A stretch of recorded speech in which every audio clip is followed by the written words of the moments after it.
Lesson 4-5. In this lesson, we're going to prove triangles congruent by using SAS and HL. But before I proceed, let's review the leg of a right triangle. And that is when in a right triangle, the leg is the adjacent to the right angle. So we're talking about a right triangle, and then these are the legs. And the hypotenuse in a right triangle would just be the side opposite the right angle. So this is the hypotenuse. Okay, let's move on to postulate 20, and it's called the SAS congruence postulate. It states that if two sides, so we're talking about two sides of a triangle here, so it would be this side, and the included angle, so this would be the included angle, of one triangle are congruent to the two sides and the included angle of another triangle, like a second one, then the two triangles are congruent. So what do I mean by this? If side RS is congruent to side UV, and angle R is congruent to angle U, and side RT is congruent to side UW, then triangle RST will be congruent to triangle UVW.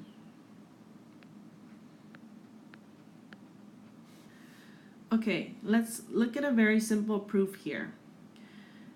Given that Jn is congruent to Ln, Kn is congruent to Mn, angle 1 is congruent to angle 2, so I stated the given, so just ignore this line. And because this side and this side are congruent to each other, and the included angle 1 and angle 2 are congruent to each other for two of these triangles, and then they have a second side that's also congruent to each other, so we have side, angle, side.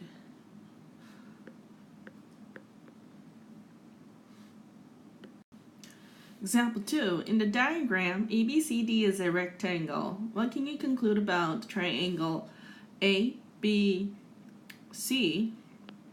ABC, and triangle CDA?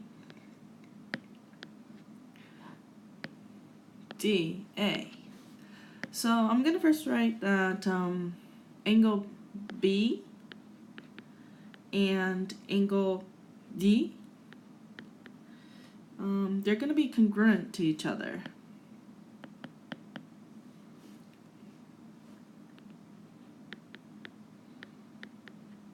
By the right angles congruence theorem. And then I can say that segment or side AB, or this side AB is congruent to side CD. Okay, notice I am again making sure that my endpoints match, okay? And side BC is congruent to side DA, and this is due to the definition of a triangle where opposite sides of a rectangle. Okay, you're not being asked to do a two-column proof here, so it's okay to just write it like this. are congruent. Okay, and now since we already proved that this side is congruent to this side and this side is congruent to this side, and they have an included angle that is all that are of each triangle that is also congruent to each other. So triangle ABC is congruent to triangle CDA by SAS congruence. Okay, now let's look at another example. Given that segment AB and CD and EF pass through the center M of a circle. Also, angle 1 is congruent to angle 2, and it's also congruent to angle 3 and angle 4. Prove that triangle DMY, so that's DMY here, is congruent to triangle BMY. So we want to prove these two triangles.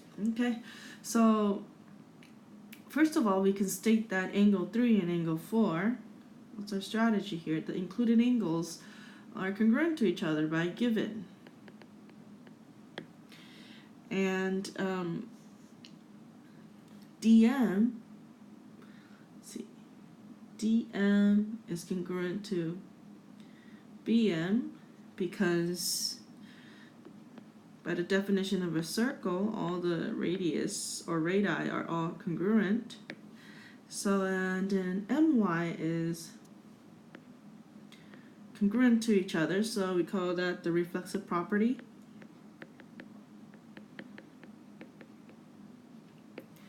Of congruence, and therefore we can state that triangle DMY is congruent to triangle BMY. So this would be SAS. Okay, so side, angle, side, side, angle, side.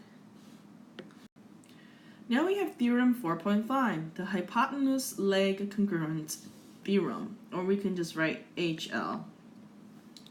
Okay, for this theorem, it states that if the hypotenuse and the leg of a right triangle, so I already mentioned the definitions earlier, so here we got the hypotenuse and the leg of a right angle are congruent to the hypotenuse and the leg of a second one, so here, then the two triangles are congruent. Now, let's use example 4 to apply this theorem to prove a triangle congruent to each other. So given that side AC is congruent to side EC and AB is perpendicular to BD and ED is perpendicular to BD, and AC is a bisector of BD. So this makes BC and DC congruent to each other.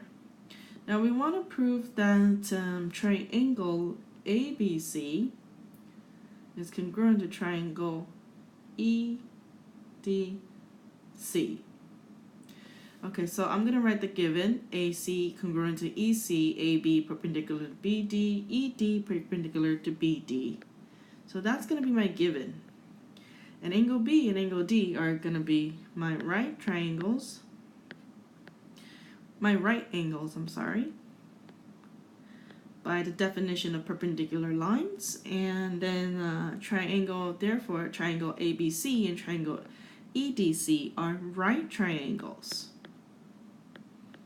by the definition of right triangles.